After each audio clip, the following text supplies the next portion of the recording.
જીવા એ રજૂ કરીશ.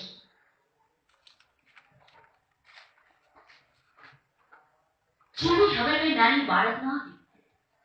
જીવીને જાણ હતી, ખબર હતી કે પોતે જે ખેતરમાં કામ કરી રહી છે તેને જ અડોઅડ જ સામાગામ બનેજરાની સીમમાં મથુર મજૂરી આવતો હતો. માથે રંગીન ફાળિયાવાળો મથુરને પોતે છેડેથી કળી કાઢતી હતી, તો પછી મથુર પણ શું પોતાને નહીં પારખી કાઢતો હોય? જીવી તો વળી ઝટ પર ખાઈ જાય એવી, ગોરી, કદાવર અને નમણી. મહી માતાનું ભરપૂર પ્રવાહી. મહી નદીથી જીવીનું મઢેર વટાદરા જોકે ત્રણે ગામ છેટું હતું, પણ જીવી તો કાંઠાની જ કહેવાય ને. કાંઠાની તો ખરી, પણ પાછી પાટણવાડિયાની પુત્રી. પાટણવાડિયો એટલે ઠાકરડામાં તો સૌથી મજબૂત કોમ. બેશક પાટણવાડિયા કહેવાય પરદેશી. કાંઠાના બારૈયાઓ પોતાનાથી તેમને ઉતરતા ગણે, પણ એ જીવી આ રીતે તો ઉત્તરથી કોમમાં જન્મેલી ગણાય. 3 વર્ષની હતી તે દિવસથી જીવીને મથુર સાથે પરણાવેલી. 16-17 ની થઈ છે તો પણ જીવી હજુ વડોદરા બાપના ઘરે જ, સામે જ સાસરાનું ગામ બનેજરા ના ખોરડા વર્તાય છે, અને બેઉ જ ગામના સીમાડા અડ ઉભેલ છે. એ બાજુથી જીવી સીમમાં કામે આવે તો પણ જીવી સાસરે જતી નથી. હે જીવી, ભારોબાલથી જીવીએ ચમકીને જોયું. બોલનારે ઓળખીને કહ્યું, આવો લાખા પટેલ. આવકારો તો આપ્યો, પણ જીવીએ ચોમર ચકર બકર જોવા લાગી. સૌભાગ્ય સીમના બધાય છેટેરા હતા. જીવી, લખો પટેલ નામથી ઓળખતા કામા ગામના બનેજરાના પાટીદાર યુવાન લક્ષ્મીદાસે કંઈક દીન અને નમ્ર અવાજે પૂછ્યું, તું કેમ સાસરે નહીં આવતી? જરી વાર તો જીવી અપરાઈ પડી. લખો પટેલ પણ મૂંઝાતો હતો, પણ એણે સાંભળીને કહ્યું, મને પૂછવાછ ખાસ મોકલ્યો છે. કોણે? તારા ભાઈબંધે? સામે પ્રશ્ન કરતા જીવીનું મોં કાનના મૂળ સુધી લાલચોળ થઈ ગયું. લખો પટેલે ડોકી હલાવીને હા પાડી અને પછી બનેજરાની સીમ તરફ દ્રષ્ટિ ચીંધાડી. મથુર ત્યાં નીચે વાડી અને દાતરડું ચલાવી રહ્યો હતો. આ બાજુ જોતો નહોતો, જાણી બુજીને જ કદાચ. મૂગું. જીવી જવાબ મળી ગઈ, નથી આવું. કહેતી જીવીએ ઘાસનો ભારો પગ મૂકી અને આ સંકળામણ ભરી સ્થિતિને જાણે ટાળવા મથતી હોય. પણ કારણ તો કહીશ જીવી, તારા માવતર ના પાડે છે. લો જુઓ તો, માવતર તે વળી કેવા સારું ના પાડે? લાખા પટેલ, એ બાપડા તો રોજ ચાચા કરે છે. તો તારે સા સારું નહીં આવું? કહીશ, મથુરના માવતર નથી ગમતા. લે, એ સા સારું ન ગમે? જીવીએ ઉડ કરતું મોઢું મોંમાં ઓઢવું દાંત નીચે પકડ્યું. તો શું મારો ભાઈબંધ નથી ગમતો? એવું તે કઈ હોય તો શું કારણ છે? હે લાખા પટેલ, જીવીએ કંઈક હિંમત આવી અને કહ્યું, તમારા ભાઈબંધને બીજે પરણાવી આલો ને. એ તો એના મા બાપે એને બહુ મનાવ્યો, પણ એનો એજ છે ને. નીકળતો અત્યાર સુધીમાં 5 વાર નો પરણાવી દીધો હોય. સાસારું ના પાડે છે. દઈ જાણે કહે છે જીવી વિના કોઈને નહીં પરણો. તો શું જન્મારો કાઢશે? કાઢે ખરો. એ તો ઠીક, પણ તારા માવતર કેમ લખાણું કરીને તને બીજે નહીં આલી દેતા? જાઓ ને મારા ભાઈ. જીવી બહુ શરમાઈ ગઈ. એ તો ઘણું કહે છે, પણ મારે ક્યાંય બીજે નહીં જવું. પછી તારું પેટ કહી દે. જીવી, તને શું વાંધો છે? તું જેમ કે એમ કરવા તૈયાર છે. તું ફક્ત તારા દલની વાત કરી દે. બીજું તો બન્યું કશું નહીં લખા પટેલ. પણ શું? એ ચોરીઓ કરે. ચોરીઓ તો પાટણવાડિયાઓ તો ચોરીઓ જ કરે ને, એમાં તમને શું વાંધો? ચોરીઓ ના કરે તો ખાય શું? વાત તો સાચી કે મહી કાંઠે એ તો ચોરટિયાના ગામમાં વસેલો હતો. ઠાકરડાના ગામોમાં ચોરી માટે ભયંકર નામ કાઢી બેઠા હતા. એમાં પણ પાટણવાળીઓ તો શિરટોચ ગણાય. પાટણવાળિયાના ઘરે કોઈ માણસ મહેમાન પણ ન થાય. ચોરીની ન તો એને એ હોય અને ન તો એને બીક હોય. સ્ત્રી કહે પુરુષ ચોરે, મરદ ચોરીને લાવે ઓરત સંતાડે. ચોરી એમનો ધંધો કહો તો ધંધો અને કસબ કહો તો કસબ. સારી વાર વિચારીને જીવીએ સ્પષ્ટતા કરી, મારાથી એ નહીં જોવાય. એ પકડાય, પોલીસ અમારા ઘરે આવે, લબાચાચું છે અને બાંધીને મારતા મારતા લઈ જાય. આવું એ મારાથી ન જોવાય. મારે નહીં આવું સાસરે. ચોરી કરવી એ પાપ કે અનીતિ છે એવી કઈ આ પાટણવાળિયાની પુત્રી જીવીને ખબર ન હતી. પાપ અને પુણ્ય એનાથી અજાણ્યા અને અળગા હતા. ચોરીમાં પાવરદાર પુરુષને ની તો પાટણવાળિયા કોમમાં ઊંચી આબરૂ ગણાય. તેની પણ એને જાણ હતી. ચોરીનો કરનારો તો ભળવી ગણાય. પણ જીવી આટલું જ જોવા તૈયાર ન હતી કે મથુર ચોરી કરે, એ ચોરીમાં પકડાય, પોલીસ ઘરે આવે, મધરાત્રે જારીને મસ્કેરાટ બાંધે, મારતા મારતા લઈ જાય. એ જીવીથી જોયું જાય તેવું ન હતું. મથુરનો ભાઈબંધ લખો પટેલ પાછો ગયો અને વળતા દિવસે પાછો સીમે આવી જીવીને એકલી મળ્યો અને કહ્યું કે જીવી, મથુર ચોરી ના કરે એ કરવા કબૂલ થાય તો પછી આવીશ ને તું? ના, એમના બાપના ઘરે તો નહીં. ચેમ્બર એના કાકા વગેરે જાણીતા છે. ચોરી કર્યા વિના રહે નહીં. ચોરટિયાનો માલ સંગ્રહે, ઘર સિપાઈ આવે, એમને મારે બાંધે, ઘર સુધે, મારાથી ન જોવાય. ત્યારે એ જુદા રહે. સારું, જુદો રહેશે. ના, એમ નહીં. એ પાટણવાળિયાના વાસમાંથી જ નીકળી અને કોઈ પાટીદાર કે વાણિયા બામણના પાળોમાં રહે ને તો આવું કબૂલ છે જીવી. હું એને મારી પાડોશમાં મથુરને ઘર હલાવું તો હલાવું. હું પરભારી એને નવે ઘરે જાઉં, નહીં તો ના આવું. કેજો એમને કે બાપના ઘરેથી કશું ન લાવો, બધું હું લાવીશ. પછી એક દિવસ બાપના ગાડામાં બેસીને જીવી બંને જણામાં આવી. બારોબાર એ પાટીદારના લતાવાળે ભાડાને પતિ ઘેર આવી ગયો ઉતરી. એ ગાડાને કાંઠે એક ભેંસ બાંધી હતી, એ છોડી એને ફળીમાં બાંધી. બાપની જોડે બંધાવેલ 8 મણ દાણા ગાડામાંથી ઉતારી અને ઘરના ખૂણામાં મૂકી દીધા. એ દાણા પોતે ખાધામાં વાપર્યા નહીં.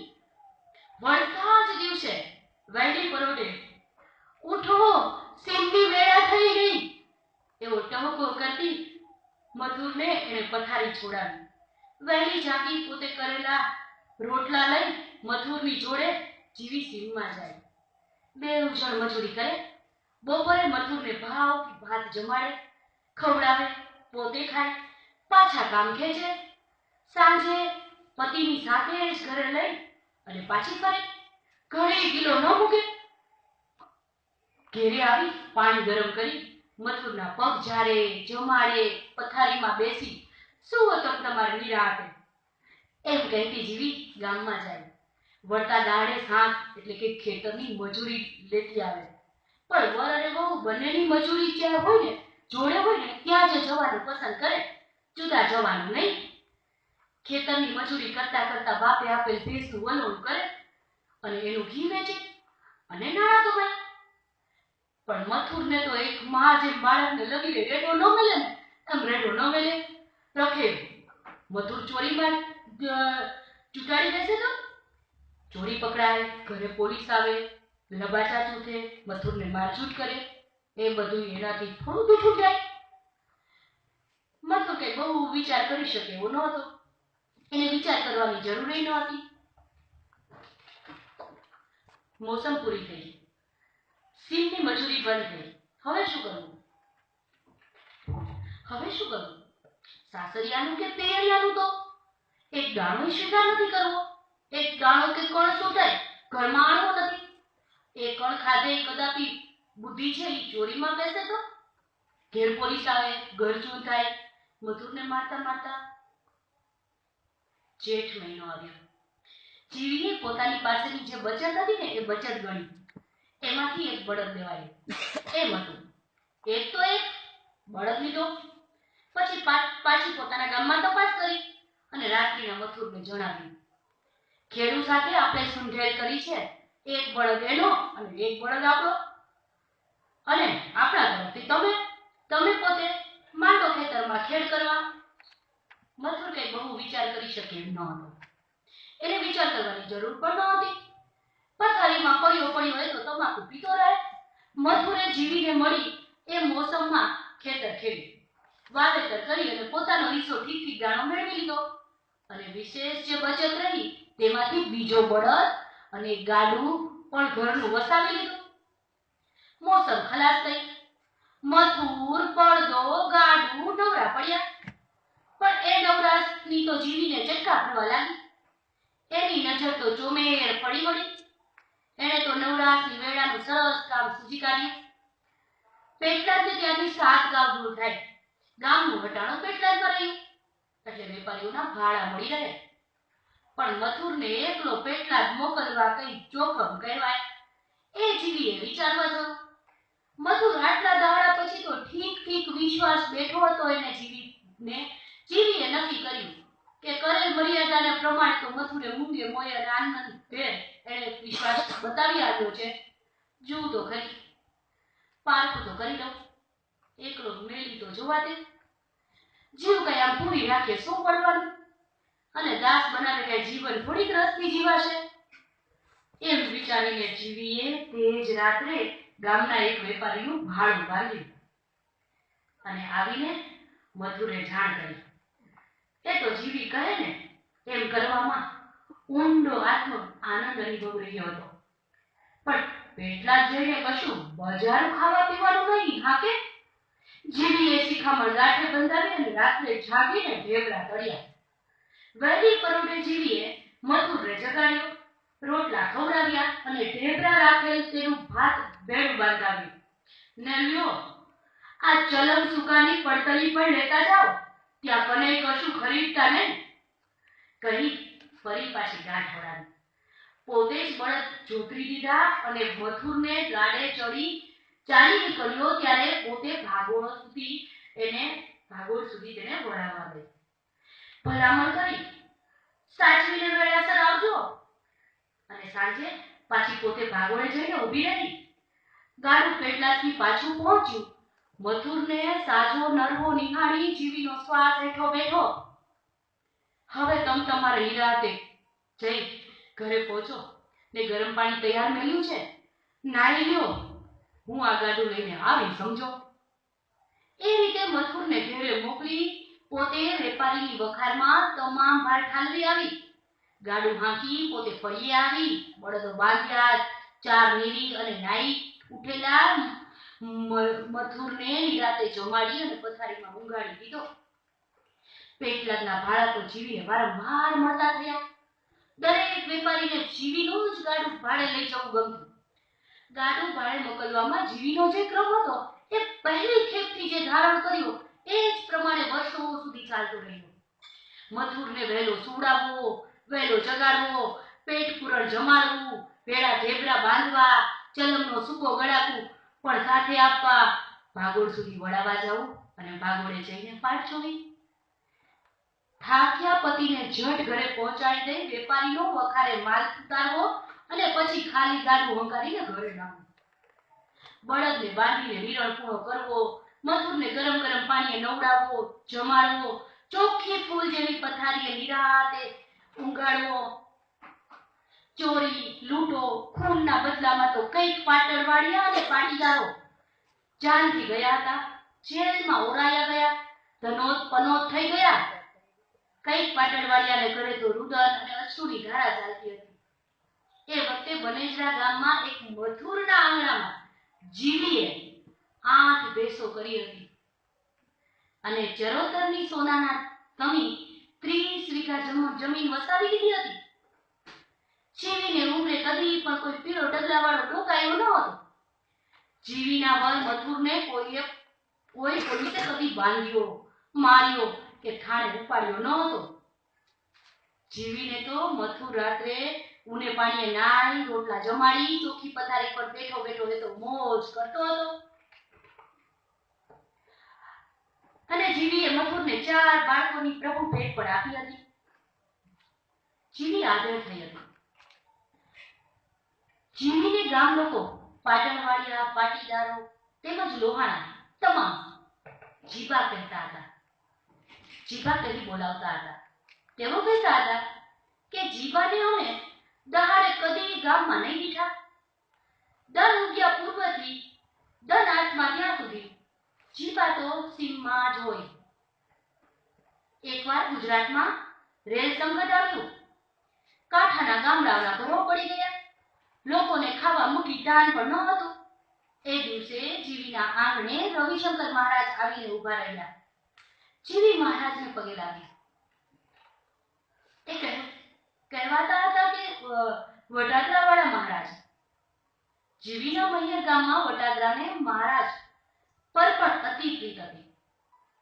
અરે જીબા, ઘૂમટો કાઢીને પગે લાગી અને છેટે ઉભેલા આધેડ વયની જીવીને રવિશંકર મહારાજે કહ્યું, તું તો મારી બોન કહેવાય.